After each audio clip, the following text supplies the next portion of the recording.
Hi friends, फिर से स्वागत है आपके ही अपने YouTube चैनल ट्यूटोरिंग क्लासेस में। हम लोग 10th हिस्ट्री में पिछले साल पूछे गए ऑब्जेक्टिव क्वेश्चन का सिलसिला शुरू किए हैं, जिसमें से हम लोग आज पार्ट 3 करने वाले हैं। पार्ट 2 तक हमने 60 क्वेश्चन को देख लिया है। तो आइए आज का यह सिलसिला शुरू करते हैं। तो फ्रेंड्स, मैं हूं एसके चर्चा और आप देख रहे हैं आपकी अपनी ही यूट्यूब चैनल ट्यूटोरिंग क्लासेस। यदि वीडियो आपके लिए बेनिफिशियल है तो प्लीज वीडियो को लाइक करके शेयर कर दें और एक प्यारा सा कमेंट, ताकि इस टाइप के वीडियो हम आपके लिए लाते रहें। आज का अगला सवाल है आपके लिए, जो आपको हमें कमेंट बॉक्स में देना है। फर्स्ट इंटरनेशनल की स्थापना कहाँ हुई थी? ऑप्शन है फ्रांस में, रूस में, जर्मनी में, लंदन में। तो कमेंट बॉक्स में आपके जवाब का हमें इंतजार रहेगा। आइए अगले सवाल की ओर बढ़ते हैं। अगला सवाल है सेकेंड इंटरनेशनल की स्थापना कब और कहां हुई थी? ऑप्शन है 1830 फ्रांस में, 1848 पोलैंड में, 1864 लंदन में, 1869 पेरिस में। तो इसका सही जवाब हो जाएगा सेकेंड इंटरनेशनल की स्थापना 1869 ईस्वी में पेरिस में हुई थी। अगला सवाल है आपके सामने, अंतर्राष्ट्रीय मजदूर दिवस किस तिथि को मनाया जाता है? ऑप्शन है फरवरी को, 1 फरवरी को, 1 मार्च को, 1 अप्रैल को, 1 मई को। तो इसका एक्चुअल आंसर हो जाएगा 1 मई को अंतर्राष्ट्रीय मजदूर दिवस मनाया जाता है। तो 63 का डी ऑप्शन सही है। अगला सवाल है क्वेश्चन नंबर 64, कॉमिंटर्न की स्थापना का उद्देश्य क्या था? ऑप्शन ए सैन्यवाद का प्रचार करना, साम्यवाद का प्रचार करना, पूंजीवाद का प्रचार करना, समाजवाद का प्रचार करना। तो 64 का सही आंसर हो जाएगा बी, कॉमिंटर्न का स्थापना जो हुआ था वो साम्यवाद के प्रचार के लिए हुआ था। तो 64 का बी ऑप्शन सही है। क्वेश्चन नंबर 65, कोल खोज की योजना किसने आरंभ की? ऑप्शन ए लेनिन ने, ऑप्शन बी स्टालिन ने, ऑप्शन सी निकिता खुश्चेव ने, ऑप्शन डी लियोनिड ब्रेजनेव ने। तो 65 का सही जवाब हो जाएगा ऑप्शन बी, कोल खोज की योजना जो है स्टालिन ने की थी। क्वेश्चन नंबर 66 देखिए, ग्लासनोस्त और पेरेस्त्रा की नीतियां किसने अपनाई थी? ऑप्शन ए निकिता खुश्चेव ने, ऑप्शन बी लियोनिड ब्रेजनेव ने, ऑप्शन सी मिखाइल गोर्बाचोव ने, ऑप्शन डी बोरिस येल्त्सिन ने। तो 66 का सही जवाब ऑप्शन सी हो जाएगा, मिखाइल गोर्बाचोव ने ग्लासनोस्त और पेरेस्ट्रोइका की नीतियां अपनाई थी। अगला सवाल देखते हैं, क्वेश्चन नंबर 67 है, सोवियत संघ का विघटन किस वर्ष हुआ था? ऑप्शन ए 1953 में, option B 1964, option C 1985, option D 1991। तो सोवियत संघ के विघटन का जो हुआ था वो 67 का सही जवाब ऑप्शन डी हो जाएगा। 1991 ईस्वी में सोवियत संघ का विघटन हुआ था। क्वेश्चन नंबर 68 देखते हैं, संयुक्त राष्ट्र ने किस तिथि को अंतर्राष्ट्रीय महिला दिवस घोषित किया है? तो ऑप्शन ए है 15 जनवरी, ऑप्शन बी 25 सितंबर, ऑप्शन सी 8 मार्च, ऑप्शन डी 15 अगस्त। तो 68 का सही जवाब ऑप्शन सी हो जाएगा, 8 मार्च को अंतर्राष्ट्रीय महिला दिवस मनाया जाता है। क्वेश्चन नंबर 69 देखते हैं, ब्रेस्ट लिटोवस्क की संधि किन देशों के बीच हुई? ऑप्शन ए रूस और जर्मनी, ऑप्शन बी रूस और फ्रांस, ऑप्शन सी रूस और इंग्लैंड, ऑप्शन डी रूस और इटली। तो 69 का सही जवाब ऑप्शन ए है, रूस और जर्मनी के बीच ब्रेस्टिलोवस्क की संधि हुई थी। क्वेश्चन नंबर 70, निम्नलिखित में से कौन सा देश जो है इंडो चाइना के अंतर्गत आते हैं? ऑप्शन ए है वियतनाम, लाओस, चीन, option B Myanmar, Vietnam, Cambodia, option C Vietnam, Cambodia, Japan, option D Vietnam, Laos और कंबोडिया। तो इंडो चाइना के अंतर्गत ऑप्शन डी हो जाएगा, वियतनाम, लाओस और कंबोडिया जो है इंडो चाइना के अंतर्गत आते हैं। क्वेश्चन नंबर 71, अंकोर वाट का विष्णु मंदिर किस देश में बनाया गया? Option A Cambodia, option B Laos, option C Vietnam, option D England. तो अंकुर वाट का विष्णु मंदिर है जो है वो कंबोडिया में बनाया गया है। 71 का ए ऑप्शन सही है।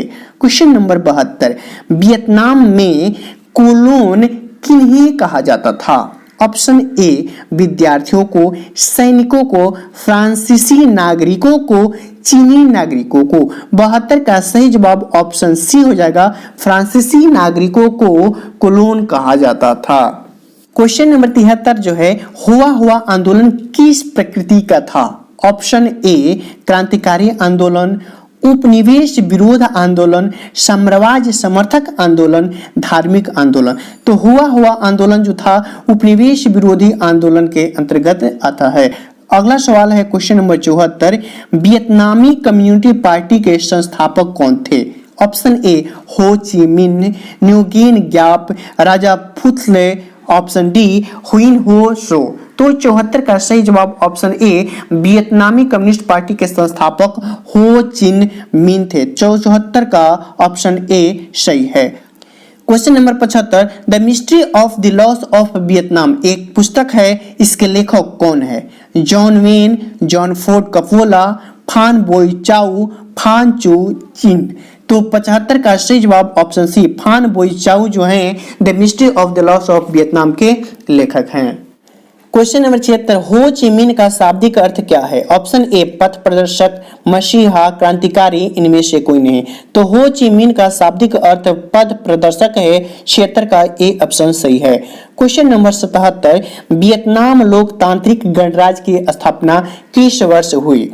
ऑप्शन आपके पास है 1930 में, ऑप्शन बी 1940 में, ऑप्शन सी 1943 में, ऑप्शन डी 1945 में। 77 का सही ऑप्शन ऑप्शन डी है, 1945 ईस्वी में वियतनाम लोकतांत्रिक गणराज्य की स्थापना हुई। क्वेश्चन नंबर 78 है, एकीकृत वियतनाम की स्थापना किस वर्ष हुई? एकीकृत वियतनाम की स्थापना किस वर्ष हुई? ऑप्शन ए 1954 ईस्वी में, ऑप्शन बी 1960 ईस्वी में, ऑप्शन सी 1969 ईस्वी में, ऑप्शन डी 1975 ईस्वी में। तो क्वेश्चन नंबर 78 का सही जवाब ऑप्शन डी हो जाएगा, 1975 ईस्वी में एकीकृत वियतनाम की स्थापना हुई। क्वेश्चन नंबर 79, किस राष्ट्रपति के शासनकाल में अमेरिका ने पहली बार वियतनाम के युद्ध में भाग लिया था? Option A Woodrow Wilson, option B F D Roosevelt, option C John F Kennedy, option D R Nixon. तो जॉन एफ कैनेडी के नेतृत्व में अमेरिका ने पहली बार वियतनाम के युद्ध में भाग लिया था। क्वेश्चन नंबर 80, वियतनाम युद्ध की समाप्ति जो है किस अमेरिकी राष्ट्रपति के शासनकाल में हुई? ऑप्शन आपके सामने है, George Washington, George Bush, F D Roosevelt, option D R Nixon. तो वियतनाम युद्ध की समाप्ति जब हुई तो उस समय अमेरिका के राष्ट्रपति आर निक्सन थे, यानी कि आर निक्सन के शासनकाल में जो वियतनाम का युद्ध था वो समाप्त हुआ। क्वेश्चन नंबर 81, जिनेवा समझौता किस वर्ष हुआ था? ऑप्शन ए 1945 में, 1946 में, 1954 में, 1973 में। तो जिनेवा समझौता जो था 1954 में हुआ था। तो 81 का सी ऑप्शन सही है। क्वेश्चन नंबर 82 है, मार्च 1946 में फ्रांस और वियतनाम में कौन सा समझौता हुआ था? ऑप्शन ए हानोई समझौता, ऑप्शन बी जिनेवा समझौता, पेरिस समझौता, जाकर्ता समझौता।